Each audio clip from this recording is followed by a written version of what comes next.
NBA show here on the Earnestly podcast. I'm your host, Earnest. EJ Christian, recording this on Monday morning, June 8th, 2026, as we are about to have Game 3 of the NBA Finals tonight, actually, on ABC, ESPN, we're going to call it. Of course, we're joined here every week by my co-host, NBA analyst and author, Greg Hrinya. Greg, what is going on with you? Nothing much.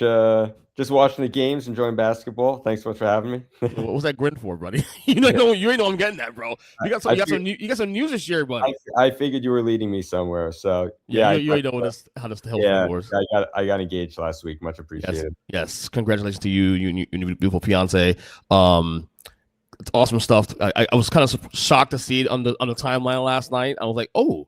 So I got some more things to talk on the show with him outside the NBA Finals, of course. So, congrats to you, man. You and what's it, Shelly, right? Her name? Michelle. Yeah. Michelle. Okay. So congrats to you two. Looking forward to seeing her, when you guys get married and all this stuff in the future. Of course, I'm a bit of a romantic. I'm not gonna lie to you. I'm a bit of a romantic, so I like seeing that kind of stuff. You know what I mean? So anyway, when I hear talk about rom-coms and all this stuff, we're here to talk about the NBA Finals. Greg, I have no notes today.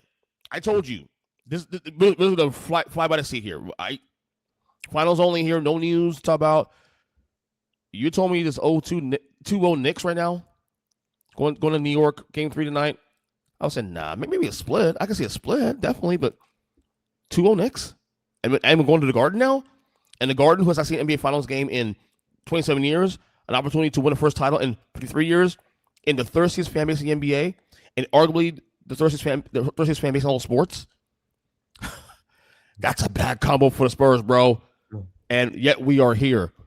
Why? What's happened? What have you seen these first two games? Why are the Knicks up 2-0? Why are the Spurs down 0-2? What have you seen? What's your analysis so far? Well, one thing I should say is that, as we said before the series, when we said it was a coin flip, or at least I did, both games have been coin flip games. I mean, Wemby had a shot to win Game 2 at the buzzer. Game 1, Spurs were up by 1 with 2:15 left before Brunson hits that 3. So, I mean, this easily could be Spurs up 2-0. Yep. I think the one thing that the Knicks always had going for them was how they were going to play in the clutch. And one other thing that I've always worried about with Wemby a little bit is the fatigue that might set in. And you wonder if that pass that he threw to Castle that hit him in the back, him playing 40 minutes in that game when historically during the regular season he played 29 minutes. He played 37 minutes in the OKC series, but the two series prior he didn't crack 30 minutes on average in either. So I just wonder if having to play a long physical series against OKC and now playing an even longer, more physical series against New York, I wonder if that's catching up to him. He was great in the fourth quarter, but he had the turnover in the game before late.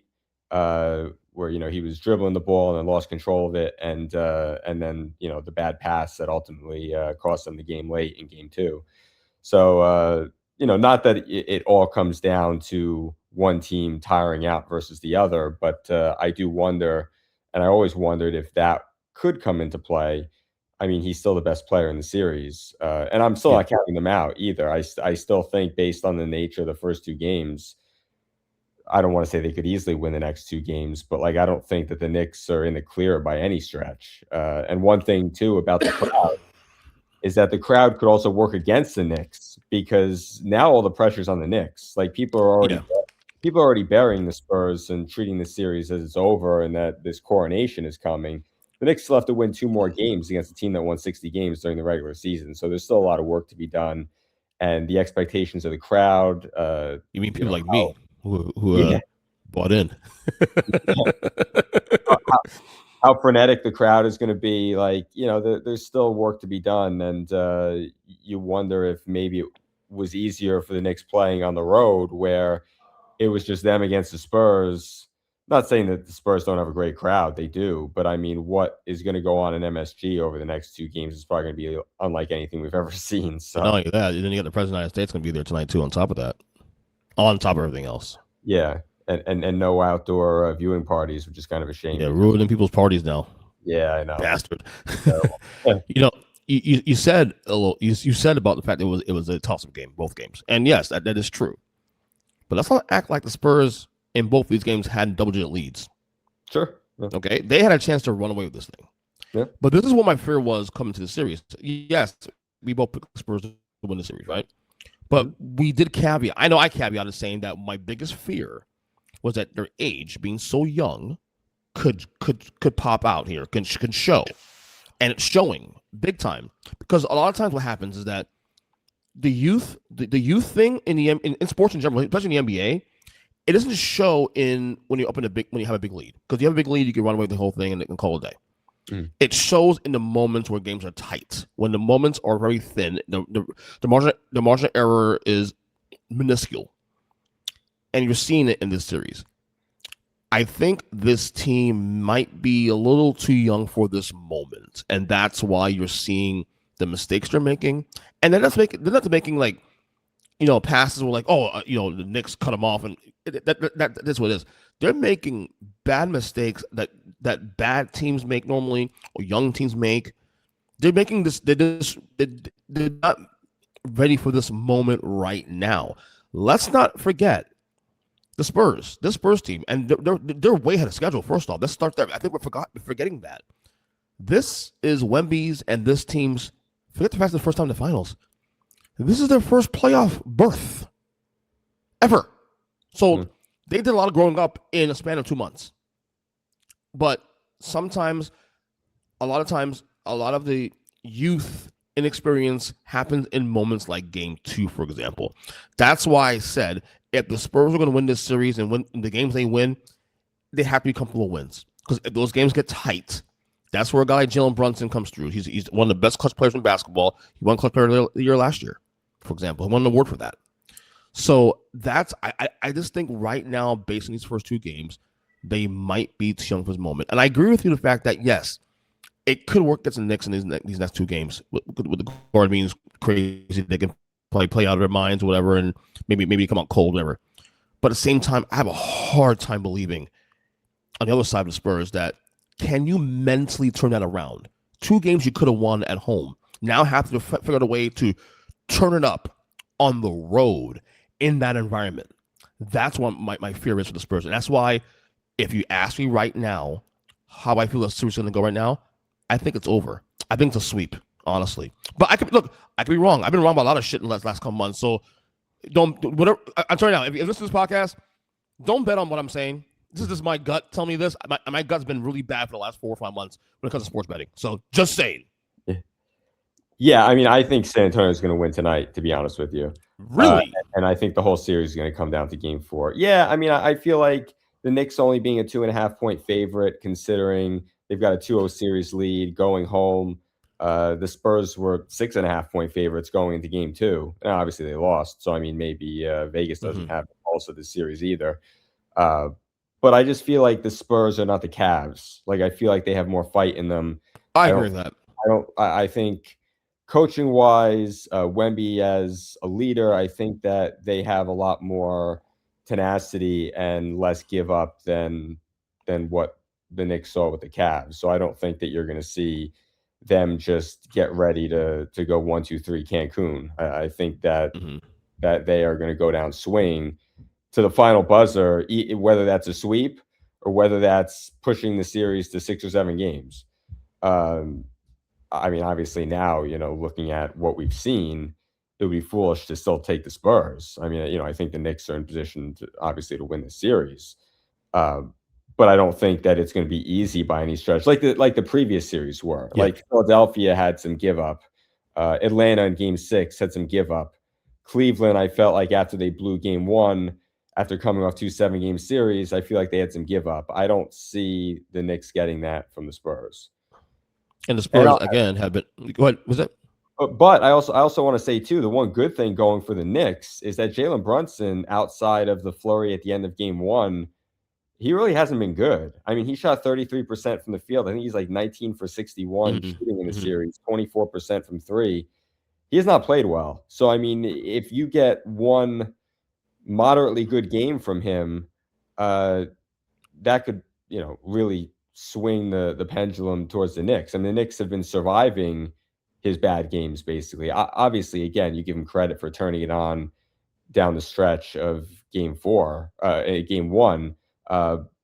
But, in a 4-game series, you expect that at some point he's going to have a game or 2 games where he's the guy that you expect him to be, more so than Right. just sort of, just okay. I mean, obviously their entire defense centers around stopping him, but still 33% shooting is 33% shooting. Do you think the injury? He did get hurt in game 1. Is it possible the injury maybe affect him a little bit?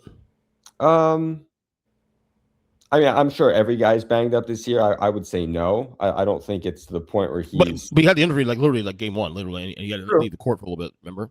True. Yeah. I guess anything's possible. I feel like he's moving okay. It doesn't look like he's dragging his leg behind him. But look, the series could end and they could say he's going in to get surgery. So you just never know how far adrenaline and painkillers and whatever else he needs to get through each game. That kind of stuff you're not going to find out probably until after the series. So if you right, it's hard to say. If you had to get MVP right now for the first 2 games, who would you give it to? Oh, I'd give it to Cat very easily. Yeah, I agree with 100%. 100%. And I know a lot of the experts will say, oh, Brunson is their leading scorer. He's averaging 25 points a game. It's not an efficient 25 points a game, but also it's what Cat's doing on the defensive end. Like, he has taken the challenge last year, this year. One of the big questions for me, even just this series, was how are they going to have Brunson and Towns on the floor at the same time? Even though Towns has played great defensively, I just thought that with them playing Champagny and not having a Harrison Barnes for them to hide somebody on, they can't hide 2 guys. And he's taken the challenge of guarding Wemby, and he's done really quite well. And kudos to Mike Brown, because it seems like every time Cat gets caught in a screen, the guy that Wemby switches onto is OG, which is the guy we thought who was going to guard him before the series anyway. So they've done a really good job of making sure that he's seeing the bodies that he needs to see from a Knicks standpoint that give them the best chance. And I mean, really, Wemby for 6.5 quarters, close to 7 quarters, hasn't been great. He was great in the 4th quarter in game 2, but outside of that, he has not been good enough, which is, I guess you could say, why they're down 2-0. And you're watching Cat, not just in this series, but the entire playoff run. It frustrates me because I remember saying this way back, rookie year, second year in the league. This dude has potential to be the best center in the league. And he never got there in Minnesota. Even in New York, first year, last year in New York, he had moments, but he never got there. Now you're seeing the guy 11 years in becoming the guy I thought he could have been back in 2015, 2016. And it's frustrating to see that because, yes, he's finally figuring it out. But, man, why couldn't we have gotten here earlier? It's frustrating to watch this because Cap, to me, has been for me personally, the most frustrating player in the NBA because of all those things I said. True, but it could be a number of things. It could be the team that he's playing around, the guys that are around him, the role that Mike Brown has put him in. It could be any number of those things. But yes, he is seemingly staying out of the dumb fouls that typically have taken him out of games early. And for the record, I thought the 2 fouls that they called on him in the 3rd quarter of game 2 were totally bogus. So I don't even get on him for those. I thought that, in a physical series, that's just play on type of stuff. And if you reviewed it, the 1 foul probably would have been an offensive foul, not a defensive foul. Right. So I don't really get on him for that. But, he's taken the challenge at both ends of the floor. And I don't, offensively, it's not just him and Brunson running a 2-man game and Bridges and OG Anunoby just standing around in the corners. Like, he's distributing. He's, been their hub.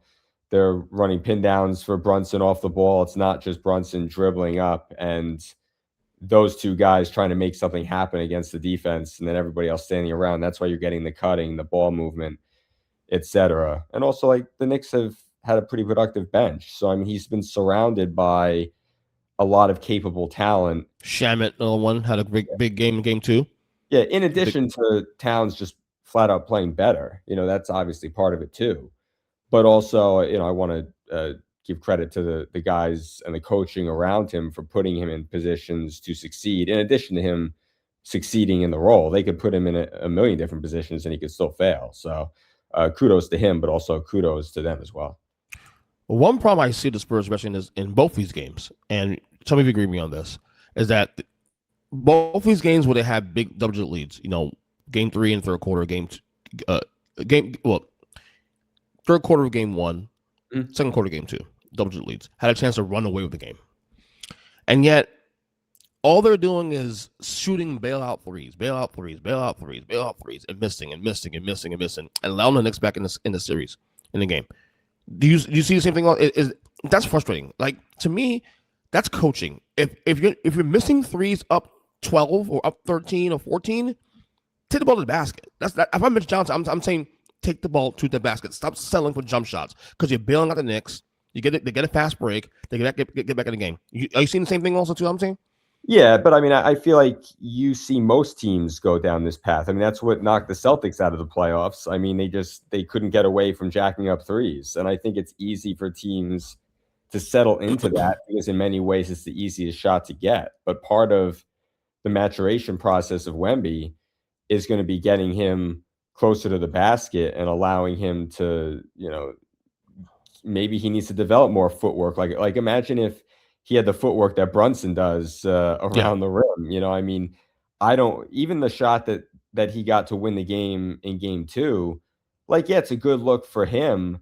But if you're the Knicks, you're going to sign up for him taking a 20-footer from the right wing. It's not as if he's getting a dunk or a lob at the rim or something like that. Like you're living with, unfortunately for the Knicks, you're just going to have to live with some of those shots and tip your cap if they go in. Like when Wemby starts hitting threes, that's where they want him to shoot from. So, I mean, if he's going to take those shots and they go in, you tip your cap, you got out of the defense what you wanted. And, sometimes good offense beats good defense. But, I think that they do settle into that where, I mean, Champagne's only out there really to shoot threes. And, Fox can get comfortable shooting threes. And Harper, who has not really had a Harper game, obviously, in the first 2 games. Not Harper. He had moments, but nothing. Yeah. No, Castle. I mean, Harper's. Oh, right.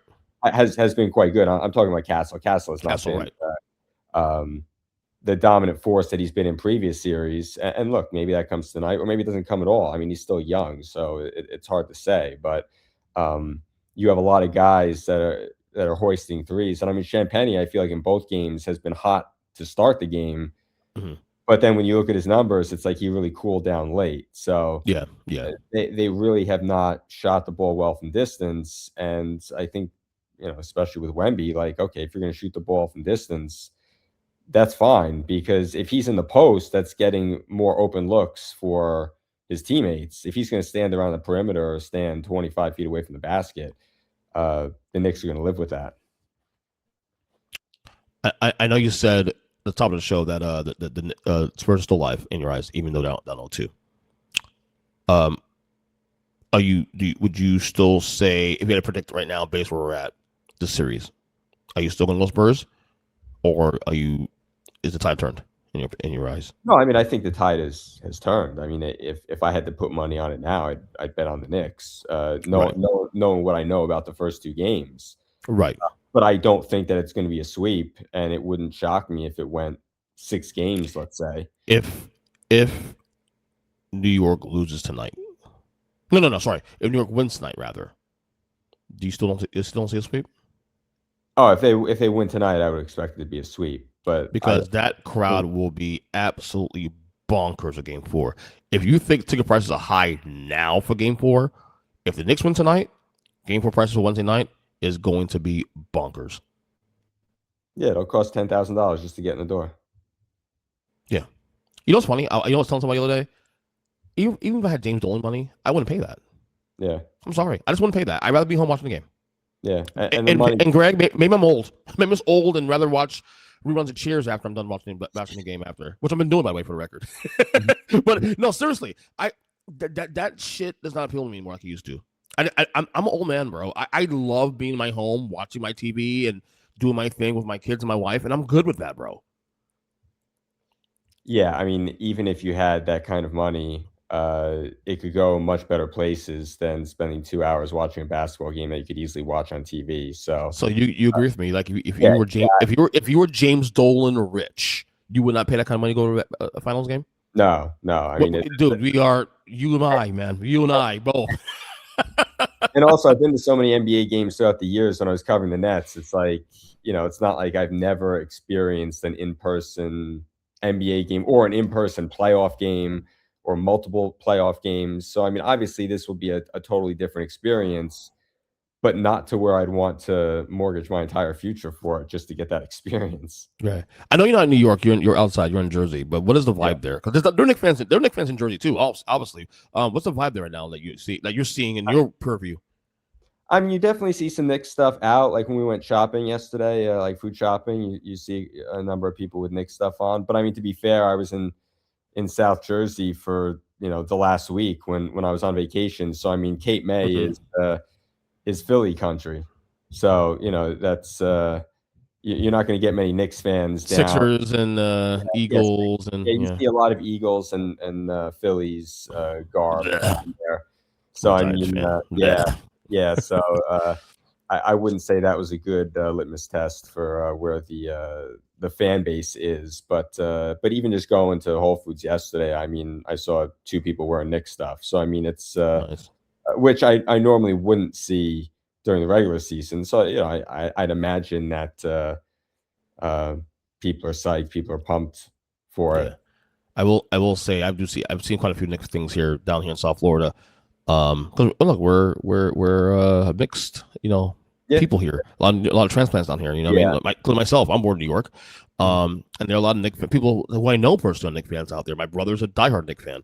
I have a lot of friends who are Knicks fans who live down here, and the vibe is pretty high right now, bro. It is pretty high. What does Wembanyama have to do from this moment on to get this team back in the series? Like, what are you seeing that he's not doing in this series they should be doing? Well, I would say that he wasn't nearly as assertive through 7 quarters as he was in the 8th quarter. That was for game 4. So, I mean, you basically need that from jump.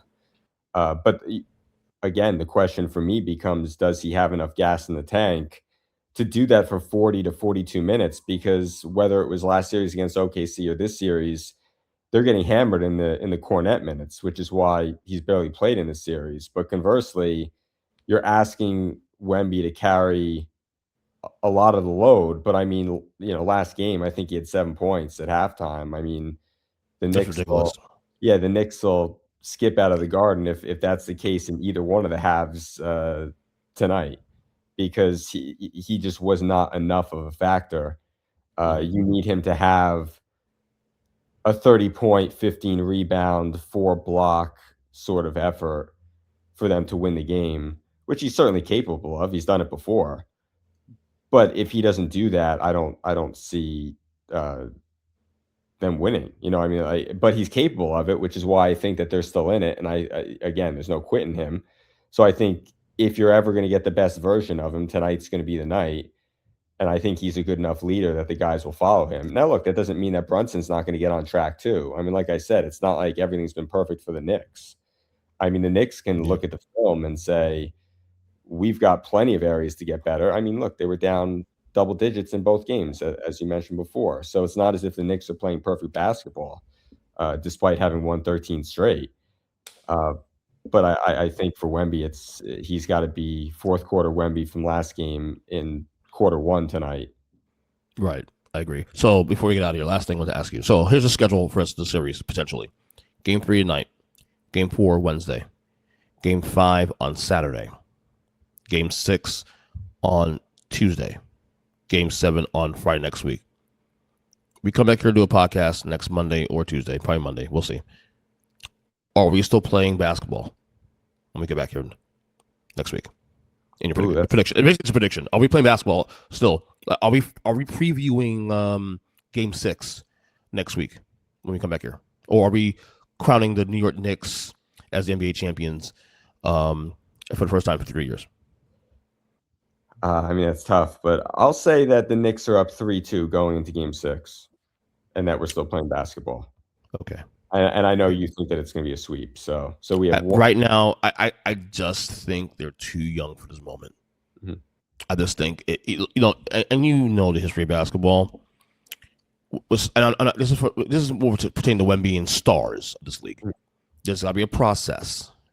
Now people say, "Oh, but there's some stars that won immediately or pretty early in their career." Yeah, but look at the stars that did that. Magic got to the Lakers with Kareem in place already. Larry Bird got there with McHale and Parrish in place already.